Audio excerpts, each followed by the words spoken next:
Querido Jesús, estamos muy agradecidos porque nos das otra vez la oportunidad de estudiar tu palabra. Señor, tú has puesto este medio para poder unirnos con todos nuestros hermanos en el mundo y te agradecemos por esa oportunidad. Unge los labios de nuestro pastor Braga para que pueda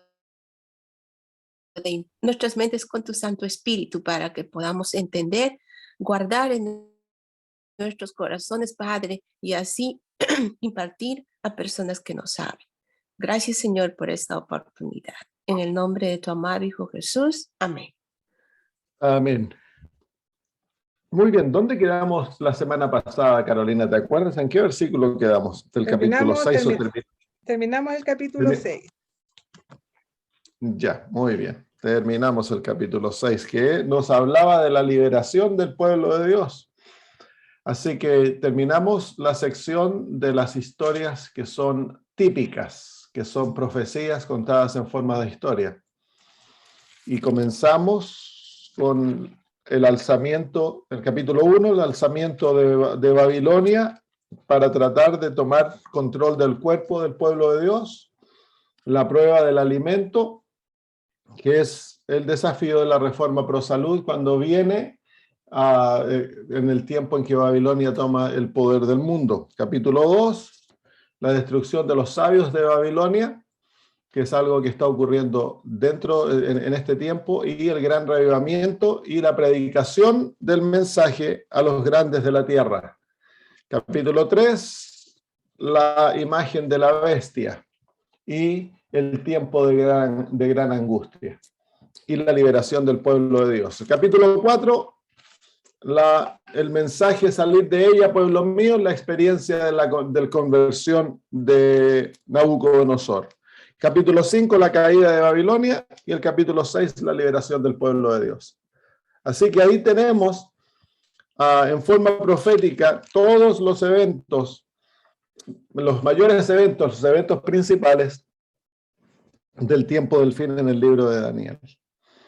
Ahora en el capítulo 7 comenzamos las profecías, la sección profética del libro de Daniel. Y aquí desde el capítulo 7 son profecías dadas a Daniel. En el capítulo 2 fue una profecía dada a Nabucodonosor. Capítulo 7 comienza las profecías dadas a Daniel, pero siguen el patrón de la profecía del capítulo 2. El capítulo 2 nos otorgó el bosquejo profético, y es como un esqueleto formado, y el resto de las profecías van a ir llenando y dando detalles a aquel bosquejo otorgado en el capítulo 2, pero siguen el mismo bosquejo, el mismo patrón. Y el patrón es Babilonia, Medo-Persia, Grecia, Roma, la Roma papal, pero en el capítulo 2 la Roma papal se muestra en el barro, unido con el hierro, la unión de Estado e Iglesia, pero por lo general no lo mencionamos en el estudio del capítulo 2 porque el capítulo 2 lo usamos para introducir el mensaje profético a aquellos que están asistiendo a la campaña, tomando estudios bíblicos, y es muy temprano para hablar acerca del papado. Así que por lo general no tocamos eso, no lo interpretamos, lo usamos simplemente para las naciones de Europa, pero la hermana White dice también que muestra la Roma papal, pero en forma muy diminutiva. En el capítulo 7 se sigue el mismo bosquejo, pero el cuerno pequeño se introduce a Europa y se introduce al cuerno pequeño y al juicio. Son los tres aspectos que se introducen en el capítulo 7 que no se introdujeron abiertamente en el capítulo 2. Vamos entonces a estudiar el capítulo 7, recordando el bosquejo. La profecía nos lleva desde Babilonia hasta el establecimiento del reino de Dios. Vamos a leer todo el capítulo 7 y después vamos a ir de versículo en versículo. Ahora me dio por bostezar. Muy bien. En el primer año de Belsasar, rey de Babilonia, tuvo Daniel un sueño y visiones de su cabeza, mientras estaba en su lecho. Luego escribió el sueño y relató lo principal del asunto. Daniel dijo, miraba yo en mi visión de noche y he aquí que los 4 vientos del cielo combatían en el gran mar. Y 4 bestias grandes, diferentes la una de la otra, subían del mar. La primera era como león y tenía alas de águila. Yo estaba mirando hasta que sus alas fueron arrancadas y fue levantada del suelo y se puso enhiesta sobre los pies a manera de hombre y le fue dado corazón de hombre. Y aquí otra segunda bestia, semejante a un oso, la cual se alzaba de un costado más que del otro y tenía en su boca 3 costillas entre los dientes y le fue dicho así, levántate, devora mucha carne. Después de esto miré y aquí otra, semejante a un leopardo, con 4 alas de ave en sus espaldas. Tenía también esta bestia 4 cabezas y le fue dado dominio. Después de esto miraba yo en las visiones de la noche y aquí la 4ª bestia espantosa y terrible y en gran manera fuerte, y la cual tenía unos dientes grandes de hierro, devoraba y desmenuzaba, y las sobras hollaba con sus pies, y era muy diferente de todas las bestias que vi antes de ella, y tenía 10 cuernos.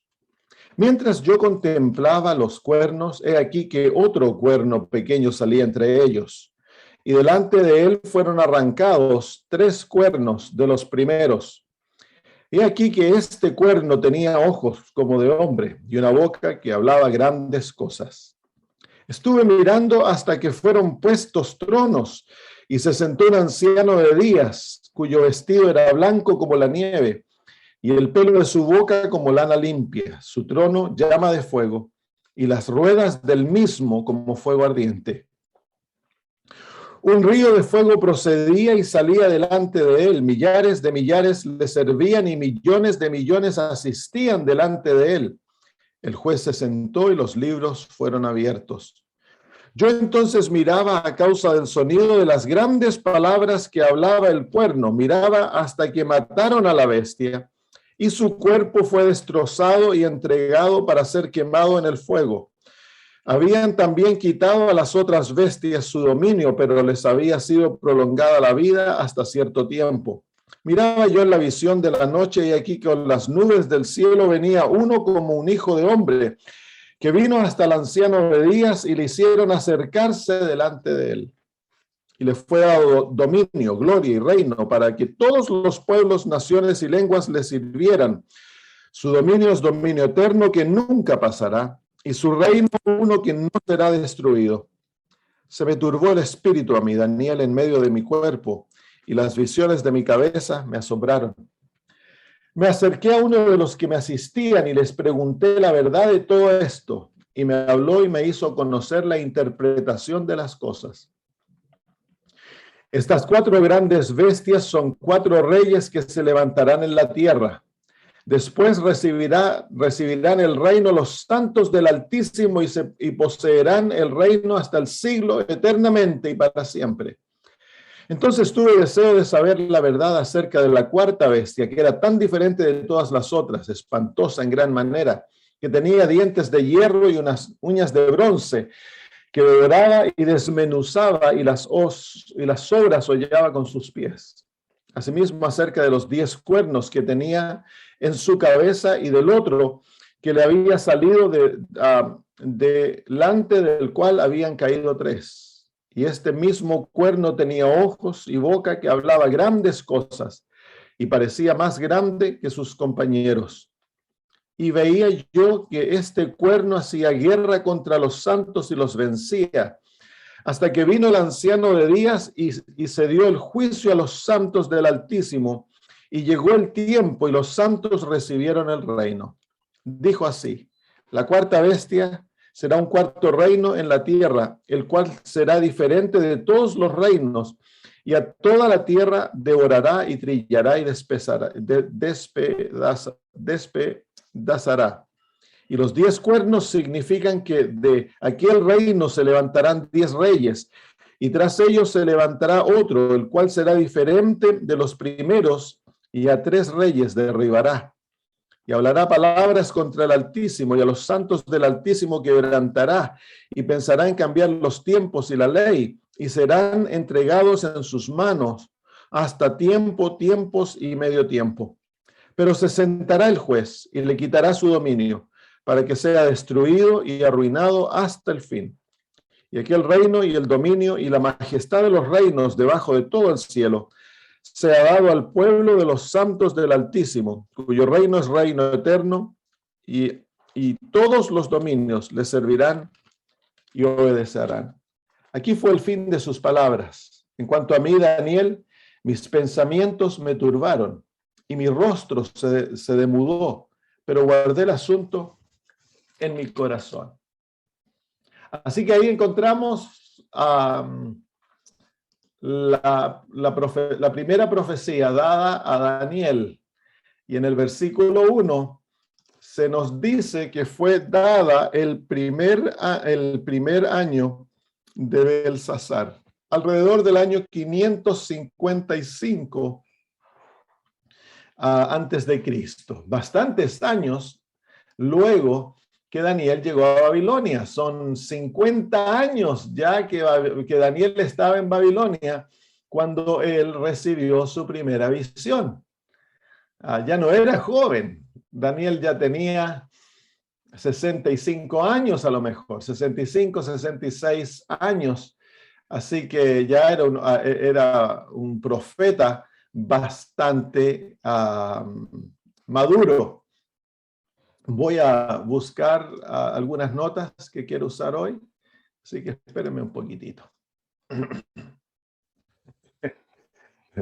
Muy bien. Bueno, bienvenidos todos, hermanos. A los que se han unido, vamos entonces al versículo 1. En el primer año de Belsasar, rey de Babilonia, tuvo Daniel un sueño y visiones de su cabeza mientras estaba en su lecho. Luego escribió el sueño y relató lo principal de su asunto. Así que la visión aquí en mis notas es el año 550 antes de Cristo. Ya Daniel es un hombre bien avanzado en edad. Dice que la visión fue dada de noche, pues estaba en su lecho. Dice, en su sueño, visión de su cabeza mientras estaba en su lecho. Versículo 2 dice, miraba yo en mi visión de noche. Así que la visión ocurre en la noche, toma forma de sueño.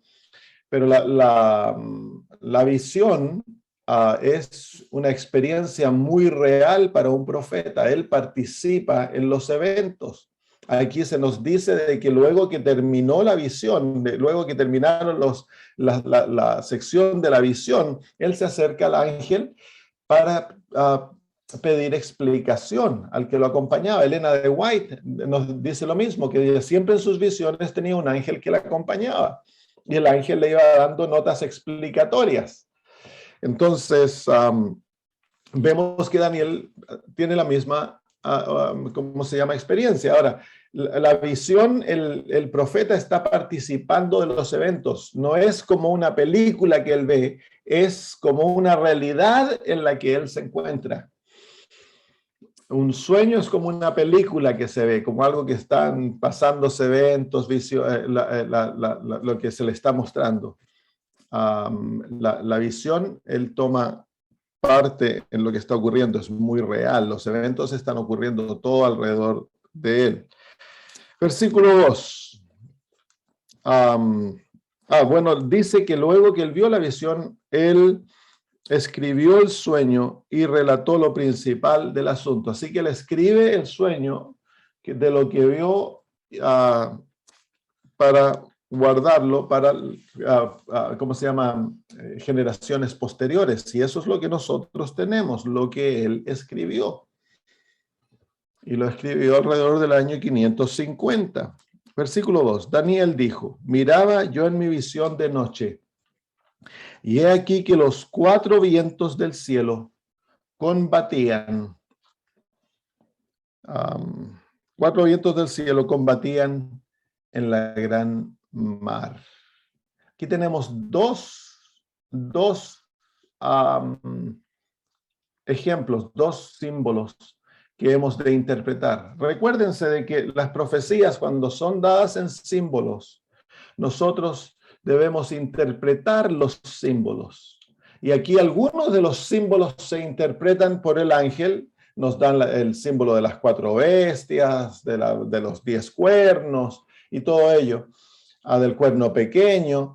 Pero hay símbolos que se dejan sin interpretar por el ángel, entonces hemos de ir a buscar aquellos símbolos, el significado de aquellos símbolos en otras partes de las Sagradas Escrituras, porque la Biblia es su propio intérprete. Dice que la Biblia, las profecías no son de privada interpretación. Nosotros no hemos de imponer a las Sagradas Escrituras un significado personal, lo que a nosotros nos parece que significa. Nosotros hemos la labor del estudiante de las Sagradas Escrituras cuando se encuentra con aspectos que necesitan interpretación, como ya sea las profecías simbólicas, porque hay profecías que no son simbólicas. Entonces debemos buscar el significado de los símbolos. Es lo primero que se debe hacer. Entonces aquí tenemos en el versículo 2 símbolos: los 4 vientos y el gran mar. Vamos entonces a buscar algunos versículos en las Sagradas Escrituras que nos ayudan a entender esto. Vamos a añadir el versículo 3 también. Dice, y 4 bestias grandes, diferentes la una de la otra, subían del mar. Vamos a ver primero los 4 vientos.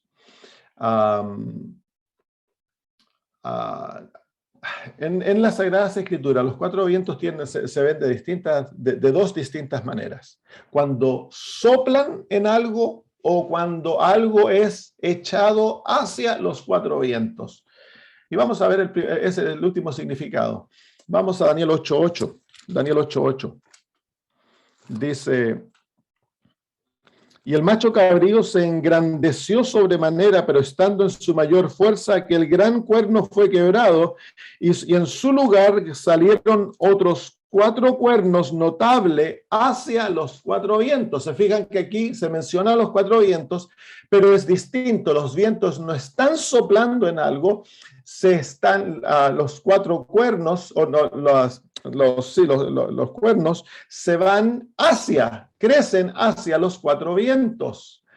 Daniel 11:4. Daniel 11:4.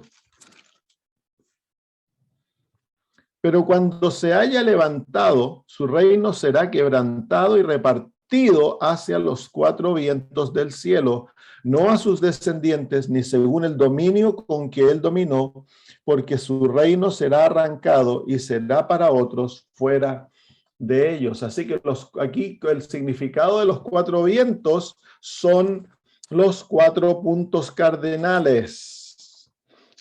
Quiere decir que serán echados a todos lados, hacia los 4 puntos cardinales.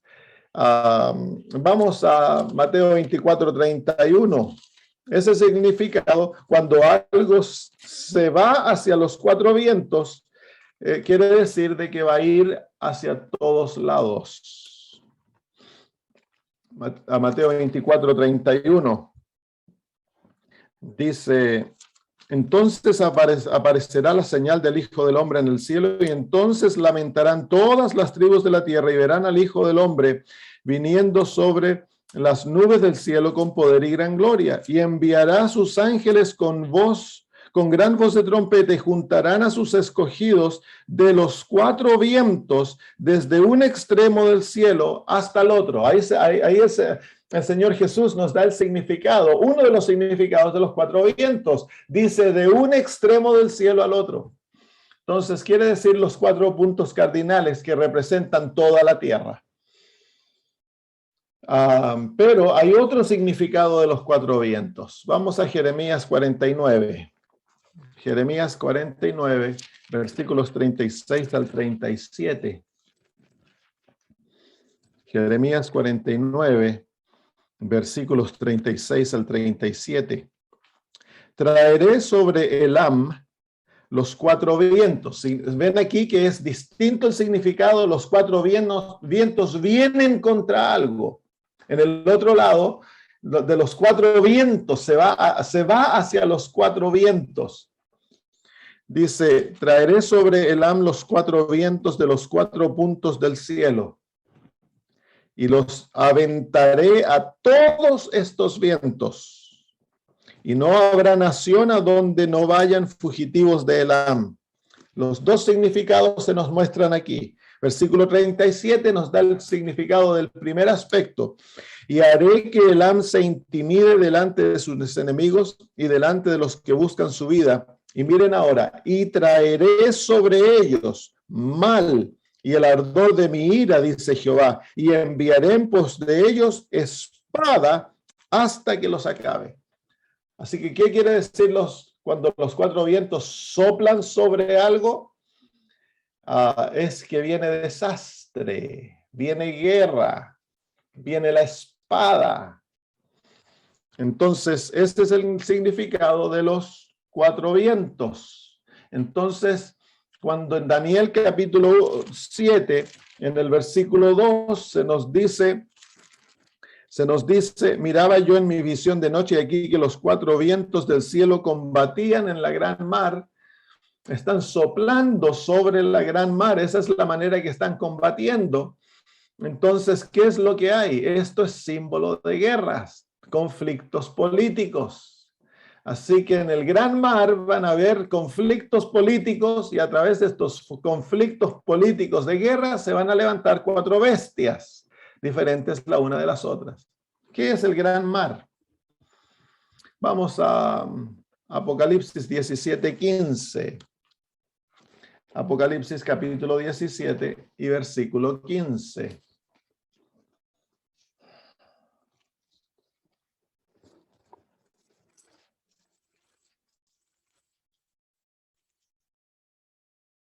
Dice, me dijo también las aguas que has visto donde la ramera se sienta, son pueblos, muchedumbres, naciones y lenguas.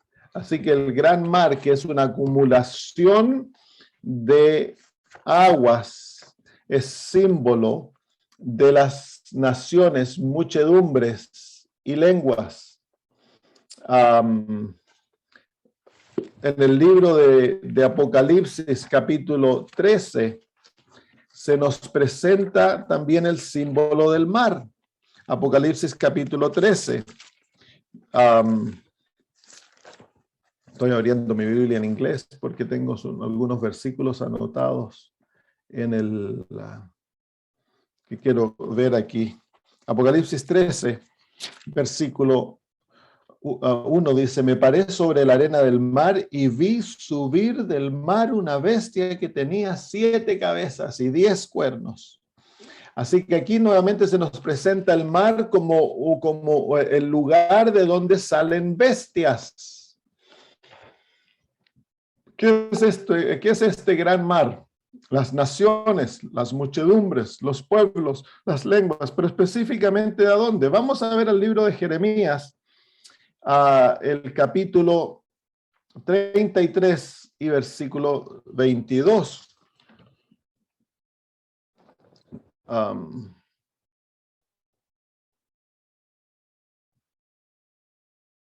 Capítulo 33 de Jeremías y versículo 22.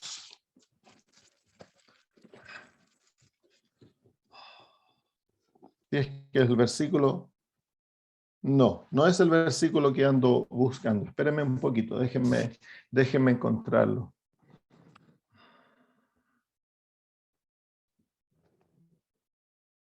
Ya, Isaías 17, 12 al 13. Isaías 17, 12 al 13. Porque el libro de Apocalipsis no habla específicamente del mar. En el capítulo 17 nos muestra las aguas. Y claro, concluimos que la acumulación de aguas son naciones. Pero veamos un versículo que en forma más directa nos muestra el mar con el mismo símbolo, que son naciones y son los pueblos de la tierra. 17, 12 al 13, dice: hay multitud de muchos pueblos que harán ruido como estruendo del mar, y murmullo de naciones que harán alboroto como bramido de muchas aguas. Los pueblos harán estrépito como de ruido de muchas aguas, pero Dios los reprenderá y huirán lejos, serán ahuyentados como el tamo de los montes delante del viento y como el polvo delante del torbellino. Así que ahí se nos dan el símbolo del mar, representa las multitudes. Dice los pueblos, versículo 12, hay multitud de muchos pueblos que harán ruido como estruendo del mar. Así que las multitudes, las naciones, son representadas por el mar. Entonces, cuando Daniel en el capítulo 7 ve los vientos soplando sobre el mar, ¿qué está viendo? Guerras que ocurren en las naciones. Y a través de estas guerras, conflictos políticos, problemas, se levantan 4 bestias. Ahora, el gran mar específicamente en el Antiguo Testamento era símbolo del Mediterráneo, del mar Mediterráneo, del mundo antiguo. Entonces, las naciones a las cuales se está haciendo referencia son las naciones que están alrededor del mar Mediterráneo. Entonces, el profeta Daniel, su visión está mostrando que en las naciones del mar Mediterráneo, que están alrededor del gran mar, se van a levantar 4 bestias. Y el levantamiento de estas bestias es el resultado de conflictos políticos, de guerras.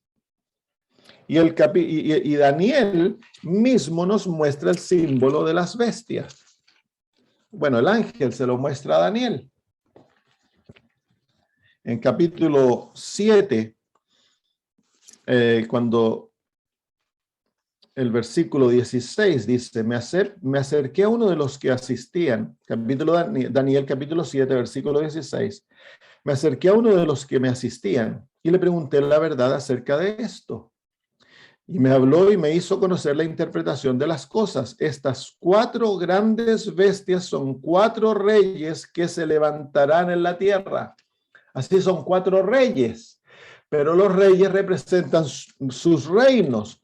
Y ¿cómo se llama? Y el ángel nos muestra esto. El versículo 23 dice: dijo así, la 4ª bestia será un 4º reino. Así que las bestias representan reinos con sus reyes. Así que dentro, entre las naciones que ocupaban la periferia del mar grande, del mar Mediterráneo, producto de conflictos políticos, se iban a levantar 4 reinos a controlar la tierra. Eso es lo que los versículos 2 y 3 nos dicen. Se fijan que una vez que interpretamos los versículos, la profecía lee en forma literal y es fácil de entenderla. Es fácil de entenderla. Muy bien. Entonces, nos vamos al versículo 3. Dice que las 4 bestias, estos 4 reinos, iban a ser grandes, diferentes la una de la otra, subían del mar. Entonces, se ven aquí entonces que la profecía tiene que ver con reinos grandes. No tiene que ver con naciones pequeñitas, no, solamente reinos grandes. Y la profecía se encumbe con aquellas naciones que entran en contacto con el pueblo de Dios. Eso es lo que la profecía sigue. No tiene, y eso lo vemos claramente con el cuerno pequeño que persigue al pueblo de Dios. Eso nos da la pauta que la profecía está siguiendo a los reinos que entran en contacto con el pueblo de Dios. Por eso las profecías no hablan de la China, no hablan de Rusia, no hablan que la gente quiere poner todos estos símbolos. No, las profecías de Daniel y Apocalipsis son específicamente en cuanto a aquellas naciones que tienen que ver con el pueblo de Dios durante la historia, ya sea Israel, la iglesia cristiana, o en el tiempo del fin la iglesia remanente. Muy bien, versículo 4. La primera era como león y tenía alas de águila. Yo estaba mirando hasta que sus alas fueron arrancadas y fue levantada del suelo y se puso en yesta sobre los pies a manera de hombre y le fue dado corazón de hombre. Ahora el ángel en forma general dice que las 4 bestias son 4 reinos que se levantarán. No nos da los nombres de los reinos. A diferencia, en capítulo 8, el ángel le da los nombres de los reinos que representan las bestias que salen en el capítulo 8. Aquí no se nos dan los nombres de los reinos que son representadas por estas 4 bestias.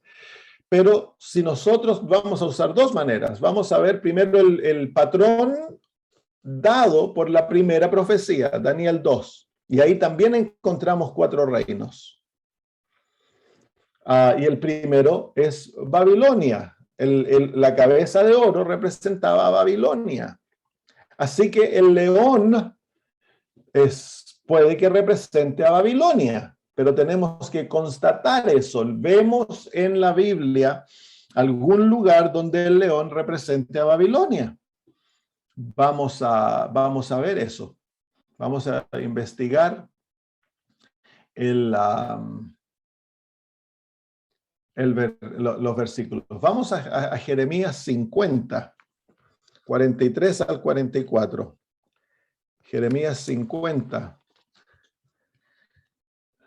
43 y 44. Un león con alas. Vamos a ver el símbolo de las alas, porque es otro símbolo. El león es un símbolo, las alas son otros símbolos que nos están dando detalles en cuanto a esta nación. 50, 43 al 44. Oyó la noticia el rey de Babilonia y sus manos se debilitaron. Angustia le tomó, dolor como de mujer de parto. He aquí que como león subirá de la espesura del Jordán a la morada fortificada, porque muy pronto le haré huir de ella, y al que yo escoja le encargaré. Porque ¿quién es semejante a mí y quién me desplazará? ¿O quién será aquel pastor que podrá resistirme? Entonces aquí se muestra a Babilonia como león.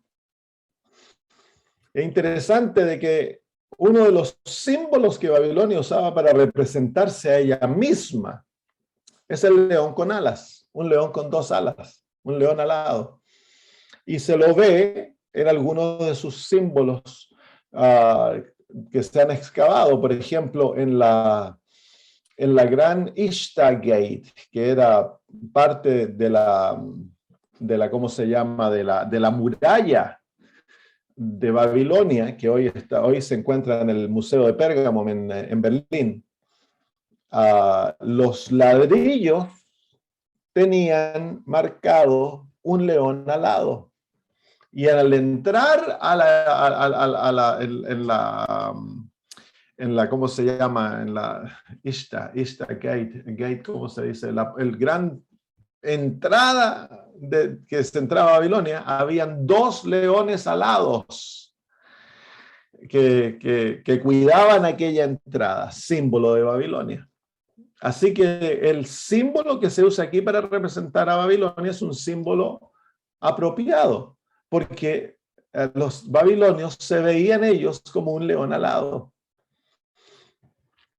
Entonces el león representa a Babilonia. ¿Qué representan las alas? Las 2 alas. ¿Por qué es que en la profecía se lo muestra alado? ¿Qué representan las alas? Vamos al libro de Habacuc, capítulo 1. Habacuc, capítulo 1. Oseas, Joel, Amós, Miqueas. Después de Nahum viene Habacuc, capítulo 1, versículos 6 al 8. Dice, porque aquí yo levanto a los caldeos, nación cruel y presurosa. Ahora, los caldeos y los babilonios son los mismos.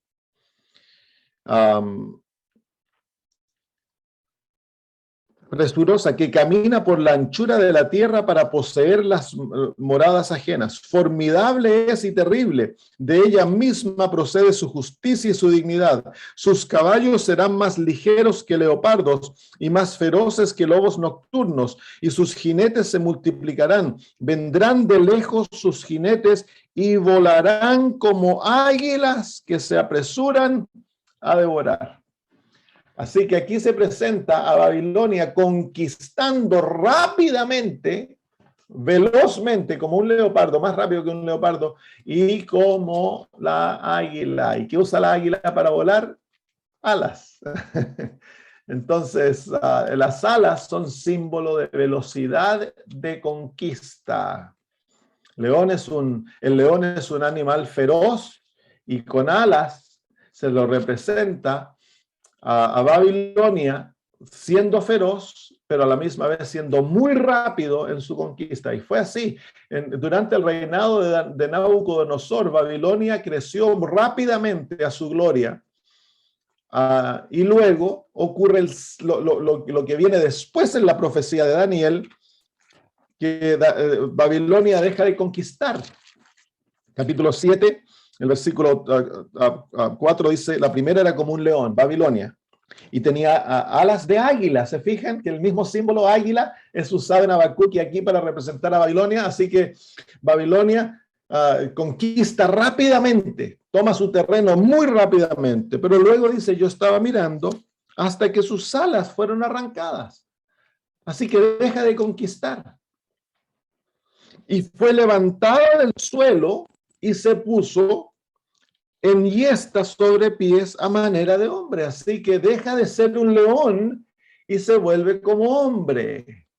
Las bestias son feroces. En capítulo 7, las bestias conquistan, destruyen a otras naciones.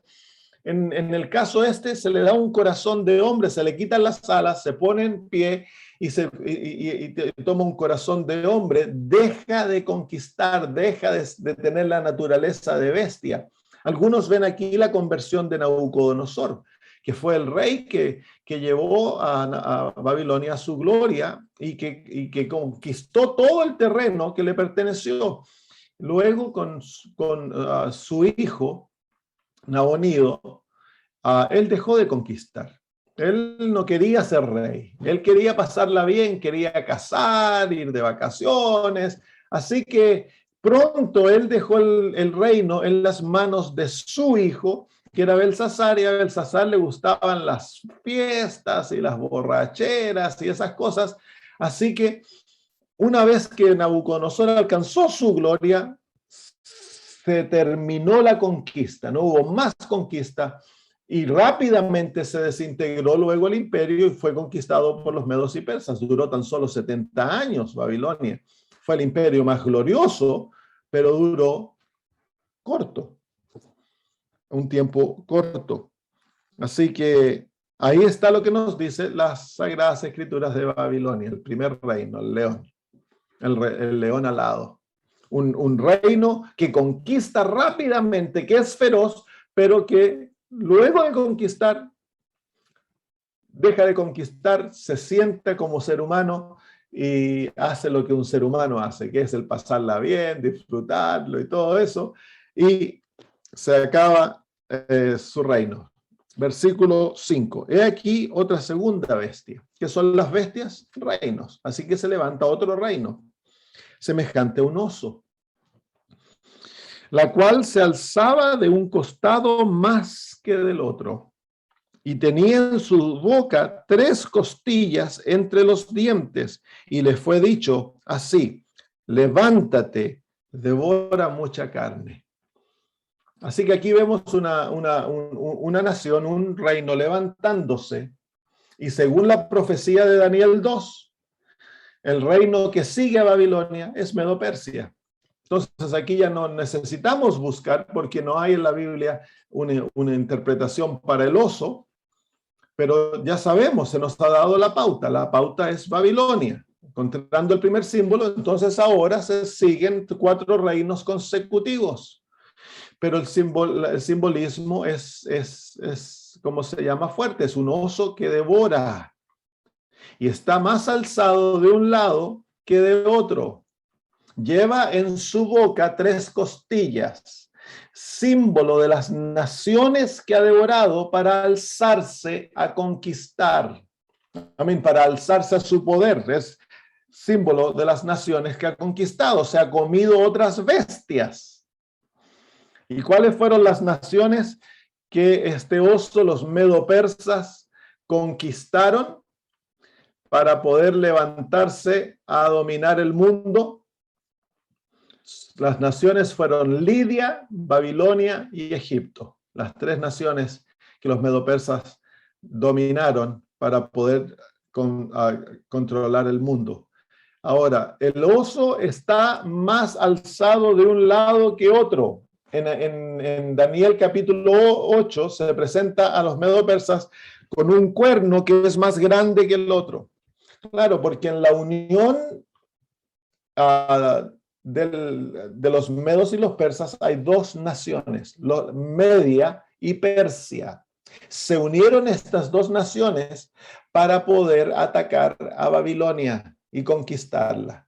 Pero en esta unión, la unión más fuerte, la parte de la unión que era más fuerte fueron los persas.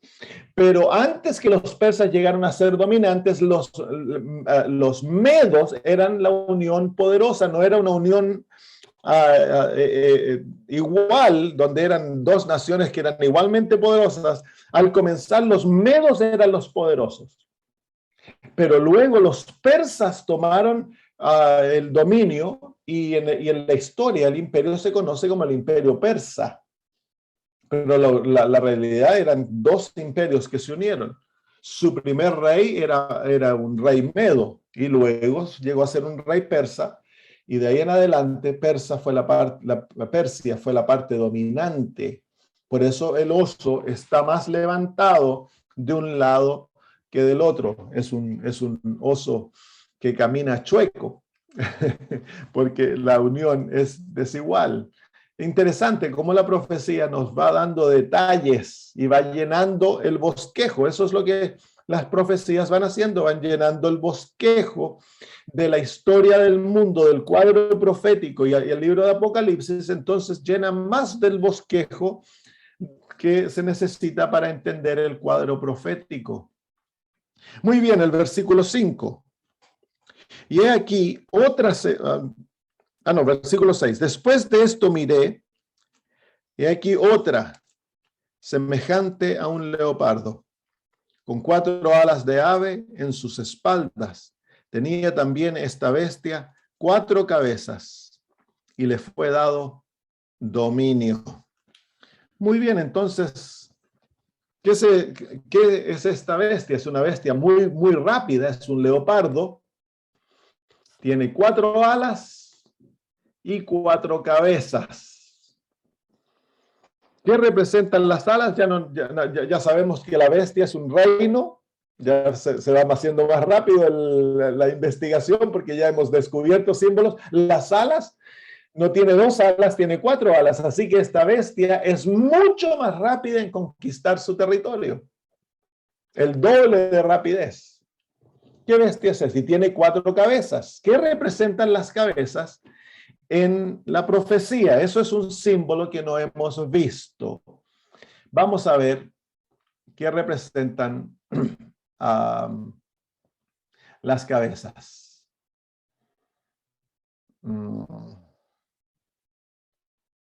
Muy bien, vamos a... Este símbolo está explicado en el libro de Apocalipsis. Apocalipsis capítulo 17.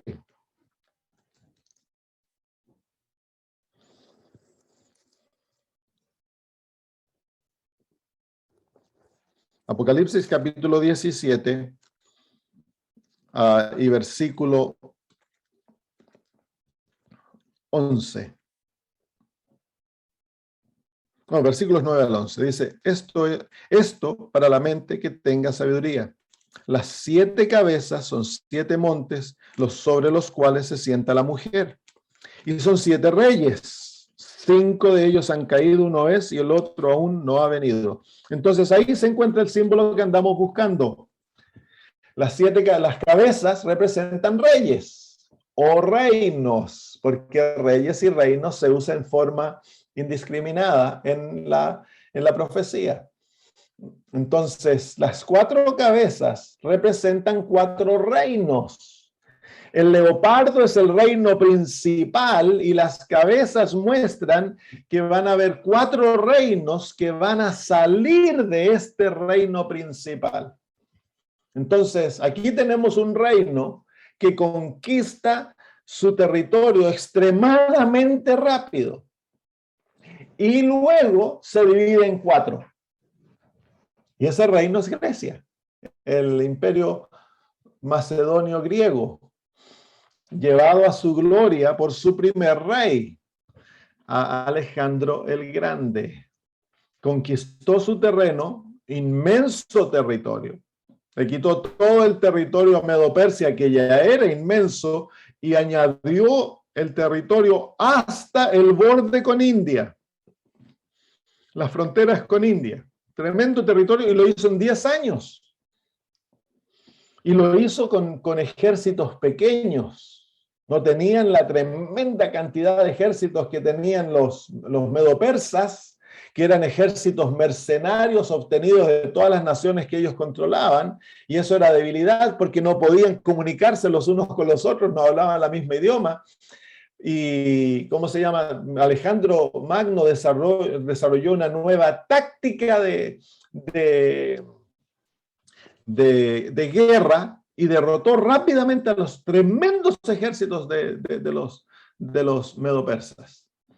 Pero una vez que ya conquistó al fin de los 10 años, en el año 323, llega de vuelta a Babilonia, hizo Babilonia la capital de su imperio, y se cuenta la historia que él venía sufriendo de malaria, y para celebrar las conquistas, una noche se dedicaron a tomar, y él tomó la gran copa de Hércules, que tenía como 5 galones de vino.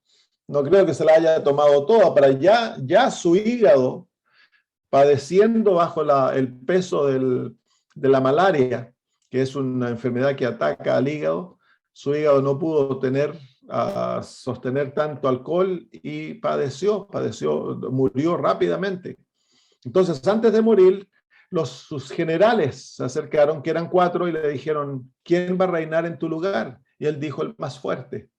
Algunos trataron de hacer que un hijo ilegítimo que él tenía llegara a ser el rey, pero lo mataron, y luego por los próximos 10 años se dedicaron a pelear entre los 4 generales, y eventualmente el territorio fue dividido en 4.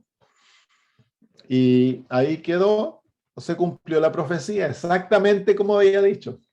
Ese detalle no se nos muestra en Daniel capítulo 2. En Daniel capítulo 2 simplemente se muestra el reino de bronce, pero no se muestra la división de los 4 en 4 imperios. Aquí ya se da eso. Entonces, otro detalle que se añade para ir llenando el cuadro profético. Muy bien, entonces ahora viene la 4ª bestia. Versículo 7 del capítulo 7 de Daniel. Después de esto miraba yo en las visiones de la noche, y aquí la 4ª bestia, espantosa y terrible, y en gran manera fuerte, la cual tenía unos dientes grandes de hierro, devoraba y desmenuzaba, y las sobras hollaba con sus pies, y era muy diferente de todas las bestias que había antes de ella, y tenía 10 cuernos. Así que aquí tenemos una 4ª bestia, ya sabemos que es un reino. tiene tan solo una cabeza, así que no se divide, pero tiene 10 cuernos. Entonces, eso queremos ver, porque este es un nuevo símbolo que se nos introduce en la profecía. Tenemos que entenderlo. Y para suerte nuestra, se nos da a entender, el ángel le dice a Daniel que son los 10 cuernos. Dice, y los 10 cuernos, versículo 24, y los 10 cuernos significan que de aquel reino se levantarán 10 reyes. Y tras ellos se levantará otro, el cual será diferente de los primeros, y a 3 reyes derribará. Claro, porque el versículo 8 nos introduce al carácter principal de la visión. Versículo 8 dice, mientras yo contemplaba los cuernos, he aquí que otro cuerno pequeño salía entre ellos, y delante de él fueron echados 3 cuernos de los primeros, y aquí que este cuerno tenía ojos como de hombre y una boca que hablaba grandes cosas. Así que tenemos la cuarta bestia, que es terrible, que representa a Roma. Es distinta porque fue una nación distinta, gobernó por más de 1000 años. Y fue una nación terrible, gobernó con leyes de hierro, todo lo que pisaba lo desmenuzaba, lo destruía. Era una nación poderosa. Y dice que de ella se levantarían 10 naciones, 10 reinos. Y fue así. Cuando cayó, o no cayó, pero cuando se dividió primero el imperio en dos imperios, el imperio del oeste y el imperio del este. Se fueron ellos al este, abandonaron el oeste, Roma quedó la capital vacía básicamente, y los césares se fueron a Constantinopla. Y quedó el imperio, quedó un vacuum en el imperio. Entonces, el imperio se dividió, y de ahí es de donde viene Europa. El imperio del oeste se dividió bajo la presión de 10 naciones bárbaras, paganas. No eran paganas, eran todas cristianas, pero venían de afuera de las fronteras del imperio romano, y venían arrancando ¿cómo se llama? De inviernos muy crudos que estaban sufriendo al norte de las fronteras del Imperio Romano. Entonces ellos entraron al imperio, que ya las fronteras no estaban siendo cuidadas, entraron fácilmente y comenzaron a buscar lugares propicios para establecerse. Y cuando encontraron, entonces se establecieron los francos en Francia, y así fueron los suevos en Portugal, y fueron ellos dividiéndose Alemania, Inglaterra, España, todas aquellas naciones tempranas que conformaron Europa. Y en un corto tiempo, la Roma occidental dejó de existir y dio nacimiento a Europa, a las naciones de Europa. Y eso se muestra aquí, en la profecía. Y ya quiero que vean de que hemos avanzado más de 1000 años. Y la profecía de Daniel se va cumpliendo paso a paso, paso a paso. Eso ya lo vimos en Daniel capítulo 2, donde se muestra la división del imperio. Se muestra que el imperio no iba a ser conquistado por otro gran imperio, el imperio romano, sino que iba a ser dividido. Y en aquella división, aquí no se muestra, pero en Daniel 2 nos dice que iban a haber naciones que iban a ser fuertes como el hierro y otras naciones que iban a ser frágiles como el barro. Y eso incluso hoy es realidad en Europa. Hay naciones fuertísimas como Francia, Alemania, Inglaterra, y luego hay naciones más débiles como Polonia. Las naciones pequeñas son débiles, que dependen de las naciones grandes.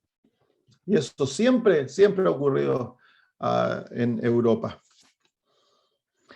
Muy bien, así que ahí vemos la cuarta bestia con sus 10 cuernos, la división del Imperio Romano y el nacimiento de Europa. Y Europa, los reyes de Europa, son los que van hasta la segunda venida de Cristo. Eso es Daniel capítulo 2. No se va a levantar un nuevo imperio, no va a haber otro gran imperio que gobierne sobre todas las naciones de Europa. La Europa dividida va a existir hasta que la piedra golpee los pies, destruya el sistema de gobiernos humanos como nosotros lo hemos conocido. En los días de estos reyes, dice la Biblia, el Dios del cielo establecerá un imperio que nunca caerá. Entonces, por eso se nos muestra tan solo 4 bestias en la profecía de Daniel, que está centrada en aquel aspecto. Nos hemos movido, quiero que se fijen que geográficamente la profecía se ha ido moviendo desde el Medio Oriente. Ahora estamos ¿dónde? En Europa. ¿Y por qué estamos en Europa ahora? Porque la iglesia de Dios se encuentra en Europa, pues. Cuando comienza la profecía, ¿dónde estaba la iglesia de Dios? En el Medio Oriente, allá en Canaán, en Israel. Entonces la profecía, las bestias se levantan allá y la profecía está centrada allá, pero cuando Israel deja de ser el pueblo de Dios y la iglesia se mueve, la iglesia nace en el Medio Oriente, nace en Israel, pero se va moviendo, y luego ya para la caída de Roma, el centro del cristianismo se encuentra en Europa.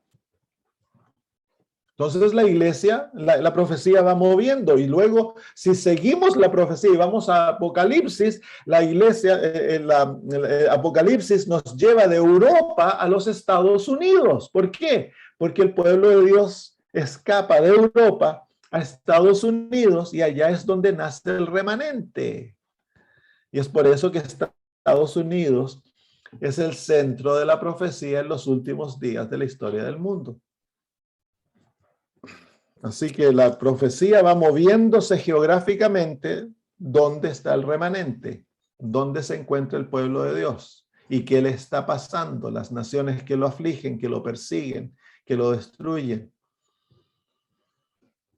Muy bien, vamos a ver rápidamente, introducir el cuerno pequeño y ahí vamos a terminar.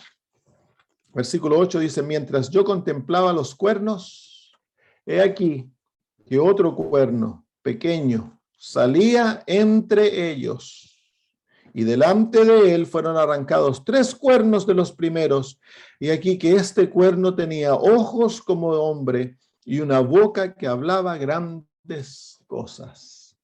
Así que este es un cuerno que habla y tiene ojos. Es un cuerno distinto.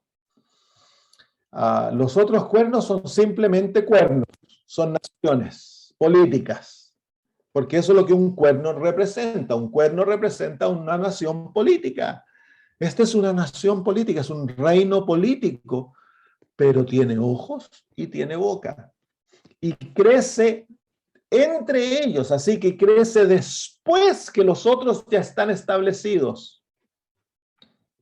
Pero para crecer, destruye 3 de los primeros 3 reinos. De los primeros 10 reinos, él destruye 3 para poder ganar su poder y su posición entre los cuernos. Así que de aquellos 10 quedan 7. 7 naciones gracias a este cuerno pequeño que tiene ojos y boca. Este cuerno pequeño representa al papado. Y lo vamos a estudiar la próxima semana. Vamos a ver todas las marcas en la Biblia que identifican al papado. Porque hay algunos que andan diciendo que no, que el papado no es el cuerno pequeño, que aquí, que allá. Vamos a identificarlo bien identificado para que no quede duda alguna. Eso nos va a tomar 2 semanas hacerlo. Porque hay hartas marcas, muchas, hay casi 30 marcas de identificación que identifican en las Sagradas Escrituras al papado como el gran enemigo del pueblo de Dios. Así que aquí hemos llegado desde el año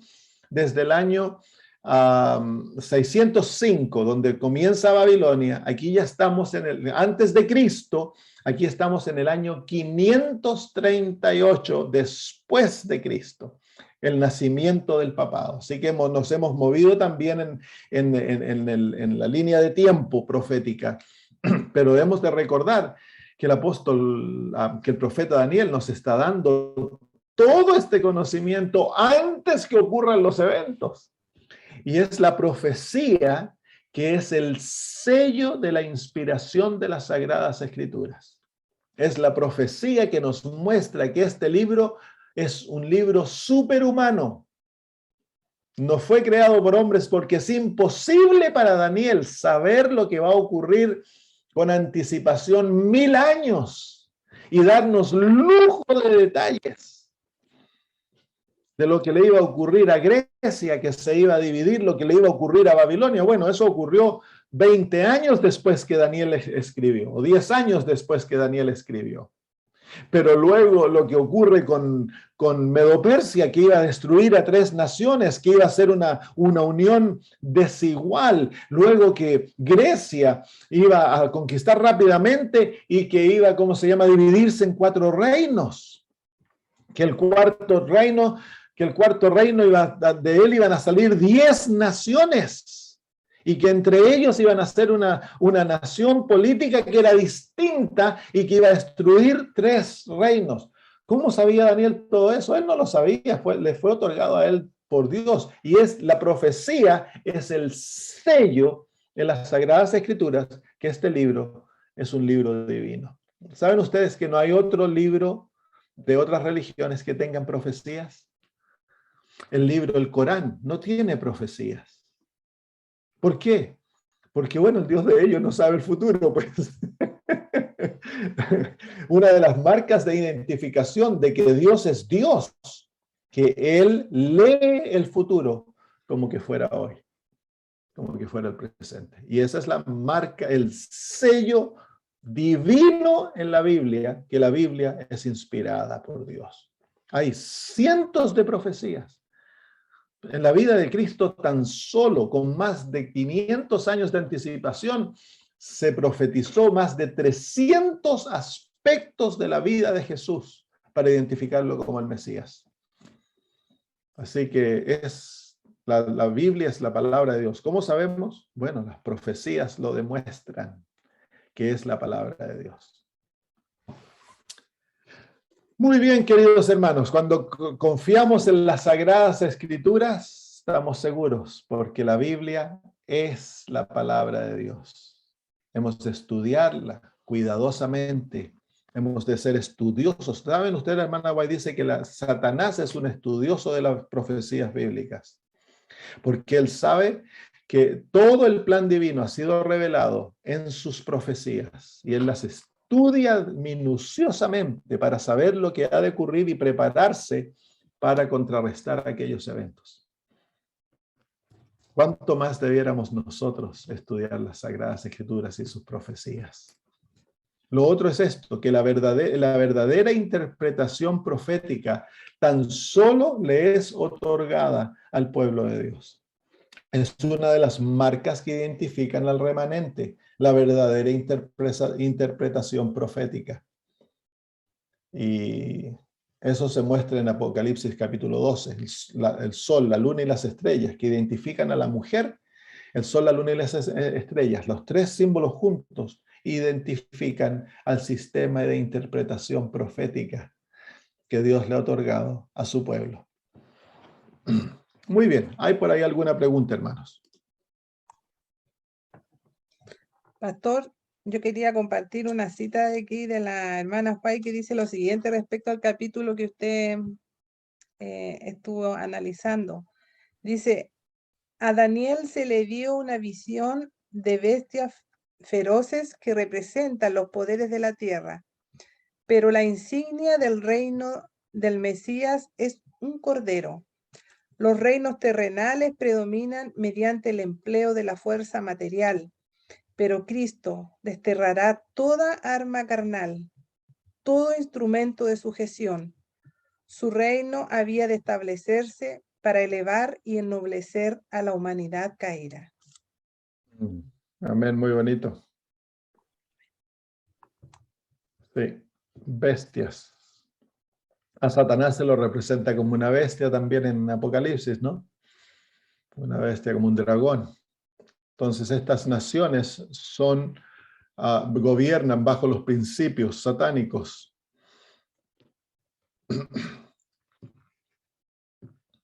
Muy bien. ¿Hay alguna preguntita por ahí? Pregunte usted nomás. Una consulta que me quedó en mi mente pensando por qué usted dijo que el pueblo remanente estaba solo en Estados Unidos. Allá, no solo en Estados Unidos, allá es donde nace el pueblo remanente. Cuando el pueblo de Dios en Europa fue tan perseguido durante la Edad Media, incluso por las nacientes iglesias protestantes, entonces un gran grupo de los hijos de Dios migraron a Estados Unidos, que era una nación recién descubierta, y establecieron en Estados Unidos una iglesia sin papa y un gobierno sin rey. Entonces la profecía se mueve a los Estados Unidos porque allá es donde va a nacer el remanente. Entonces la iglesia remanente va a nacer en Estados Unidos y luego se va a diseminar por todo el mundo. Pero el lugar del nacimiento del remanente es Estados Unidos. Ya, muchas gracias, pastor. De nada, hermana. Como usted dice, hermano, el pueblo cristiano, los que hacían la voluntad de Dios, guardaban el sábado en Europa, eran perseguidos, muertos, quemados, porque leían la Biblia. Entonces ellos se arrancaron a Estados Unidos, y ahí en Estados Unidos surgió la iglesia adventista, porque como sabemos de que los pueblos esperaban la venida de Cristo, dieron una fecha que, como dice la profecía, fue dulce al paladar y amargo al estómago.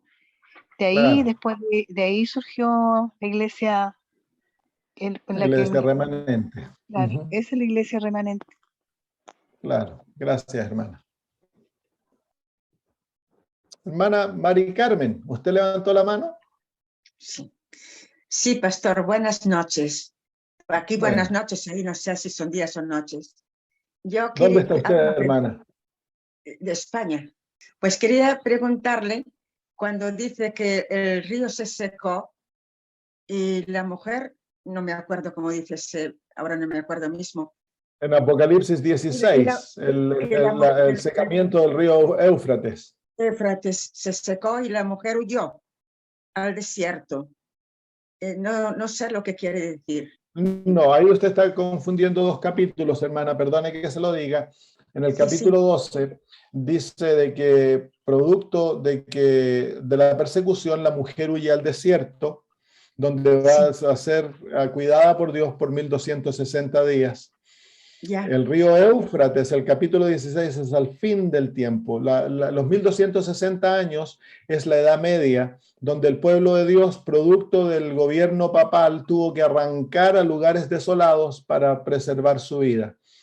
Y eso fue los pueblos como los hugonotes, los albigenses, los valdenses, que fueron cristianos primitivos. Ellos recibieron la verdad primitiva, eran los herederos de de las verdades apostólicas, y que cuando se levantó el papado, Satanás trató de destruir a estos pueblos para destruir la verdad primitiva, el cristianismo primitivo. Por 1260 años fueron perseguidos. Durante ese periodo se levantó el protestantismo, que fue una regeneración que Dios trajo al cristianismo. Y ellos recibieron las verdades, estas verdades por medio de estos cristianos primitivos, los valdenses, los albigenses. Pero en Europa, entonces, las iglesias protestantes rápidamente se volvieron también intransigentes con aquellos que traían nuevas verdades.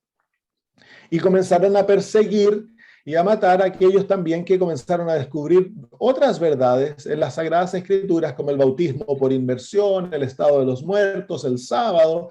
Entonces, entre ellos se encontraban, hay un nombre del grupo de hermanos protestantes que, producto de la persecución, ya no tenían dónde arrancar.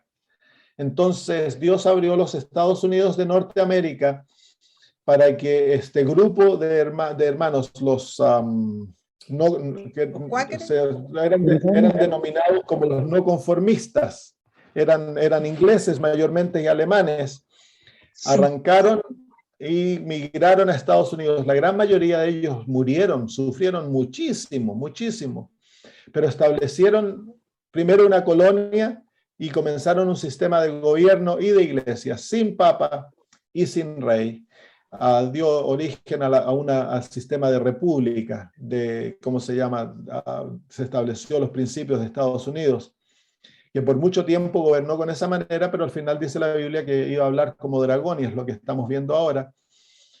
El secamiento del río Éufrates tiene que ver en la sexta plaga, cuando el pueblo de Dios va a estar a punto de ser destruido por Babilonia, por el mundo. Se va a haber pasado la ley de muerte y es la noche en la cual se va a infligir la pena de muerte. Entonces Dios libera al pueblo de Dios, sacando el soporte que Babilonia, el papado, ha tenido de todas las naciones. Eso se seca, ese es el secamiento del río Éufrates. El río Éufrates son las naciones que apoyan a Babilonia.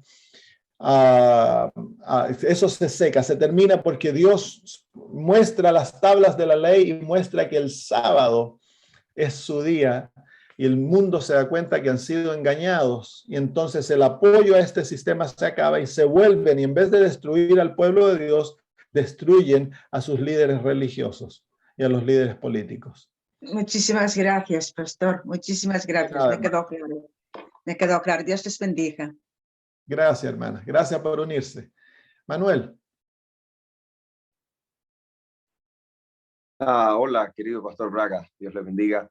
Sencillamente quería reforzar y comentar algo bastante importante en relación con la comprensión nuestra como pueblo adventista de las profecías. Y la pregunta es, ¿cuán válido, cuán seguro es el principio día por año para la interpretación profética de la iglesia adventista? Y aquí va el comentario.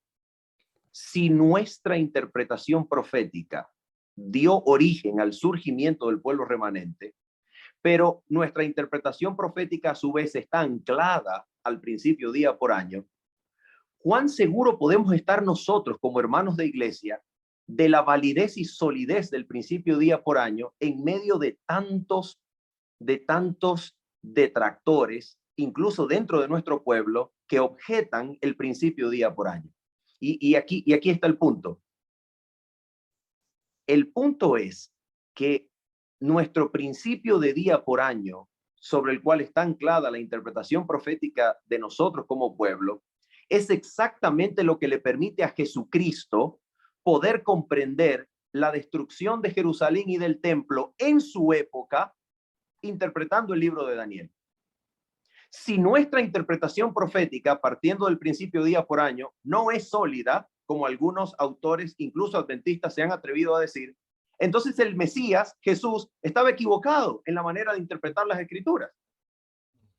Y es allí la importancia de nosotros sostener nuestros principios proféticos de interpretación, porque si nuestros principios no son sólidos, entonces el Mesías estaba equivocado, y entonces no puede caber en una misma cabeza la idea de que Jesús es el verdadero Mesías, pero al mismo tiempo erró en la interpretación de las profecías de Daniel.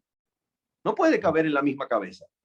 Así que al contemplar el ejemplo de Jesús, nosotros como adventistas deberíamos sentirnos realmente seguros en la interpretación profética que ancla en el principio día por año nuestra comprensión de Daniel y Apocalipsis. El principio de día por año no es original adventista. Nosotros lo recibimos del pueblo de Dios que ha precedido. En todas las edades, los estudiantes de profecía que han usado el sistema de interpretación que Dios le ha dado a su pueblo, siempre han usado el día por año como un principio esencial para entender las profecías de tiempo en las Sagradas Escrituras. Y esto nosotros lo heredamos, nosotros no lo descubrimos, lo heredamos de nuestros antepasados espirituales, y como la gran mayor parte de nuestras verdades. y tenemos una profecía que establece el principio del día por año, más allá de toda duda, que es la profecía de las 70 semanas. La profecía de las 70 semanas es la profecía que Dios nos ha dado, que nosotros podemos comprobar más allá de toda duda el principio día por año, porque porque apunta al Mesías, y ahí podemos ver su bautismo, su crucifixión, el rechazo del pueblo de Israel, y está todo basado en el entendimiento del principio de día por año. Si el principio de día por año no se aplica a las profecías, o es un principio falso, entonces no tenemos cómo comprobar que Cristo es el verdadero Mesías. Y no tenemos cómo comprobar y saber que Jesús, el que murió en la cruz, es nuestro Salvador, porque no habría profecía que se cumple, pero al mirar la profecía de las 70 semanas y usar el principio de día por año para interpretarla, llegamos con exactitud a aquellos tiempos, y entonces, más allá de toda duda, Jesús es el verdadero Mesías. Entonces, aquellos que están atacando el principio de día por año, ¿cómo se llama? Están haciéndole una obra en favor del papado, porque el papado destruye el principio del día por año y aplica las profecías, ya sean todas al futuro o todas al pasado, en el futurismo y en el preterismo, y completamente niega el principio del día por año, que es parte integral del sistema de interpretación historicista que usamos para interpretar las profecías de Daniel y Apocalipsis, que es el sistema que siempre el pueblo de Dios ha usado para interpretar aquellas profecías. Entonces nosotros somos herederos de ese sistema. Nosotros no lo descubrimos, nosotros lo hemos heredado siempre. Martín Lutero lo usó para interpretar las profecías. No tenían todo conocimiento de las profecías, pero las profecías que ellos entendían usaron el sistema historicista para interpretarlas y aplicaron el sistema del día por año, porque es la única manera de entenderlas. Sí, gracias, hermano Manuel. Por eso lo vamos a estudiar cuando confrontemos una profecía que nos ayude, que va a ser la profecía de Daniel 8, 8:14, 2300 días, y luego la de Apocalipsis 9. Ahí vamos a ver bien cercanamente el principio de día por año, y vamos a ver las bases bíblicas para ello. Sí, no, quería un poquito como complementar también lo que usted decía, y también eso lo he escuchado, yo lo he leído. El Señor Jesús usó la profecía como su calendario también, como parte de su calendario. Y una de las cosas que él dijo cuando él empezó a predicar, arrepiéntanse porque el tiempo se ha cumplido. ¿Qué tiempo se había cumplido en ese momento de su bautismo? Que lo predecía la profecía de las 70 semanas. Entonces el Señor usó esa profecía para, en el fondo, decir, bueno, el tiempo se ha cumplido. Ya, arrepiéntanse y crean en el Evangelio.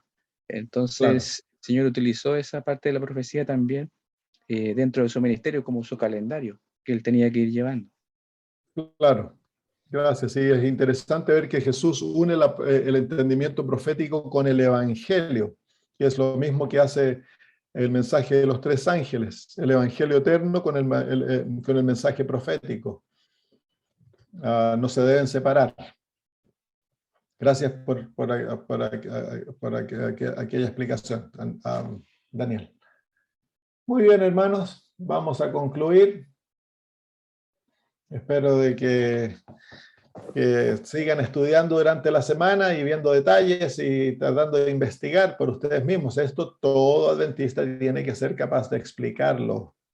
Muy bien, oremos. Querido Señor, gracias por el tiempo que hemos podido pasar juntos.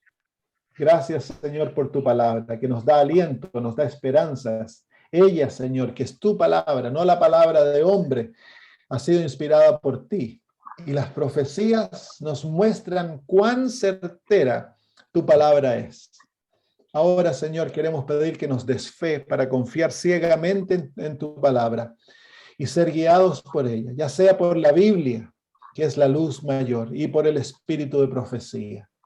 Señor, te pedimos que llenes nuestro corazón de amor por los escritos que nos has dado y que los leamos, los estudiemos, los investiguemos y más aún, que vivamos por lo que está escrito. Enséñanos a ser fieles, a serte obedientes, a caminar contigo, Señor. Gracias, Padre. Bendícenos ahora al separarnos, que tengamos, Señor, mis hermanos, disfruten las últimas horas del sábado y que al comenzar la semana seamos guiados por tu Espíritu en todo. Lo pedimos por Jesús. Amén. Amén. Amén. Muy bien, hermanos, que el Señor los bendiga grandemente.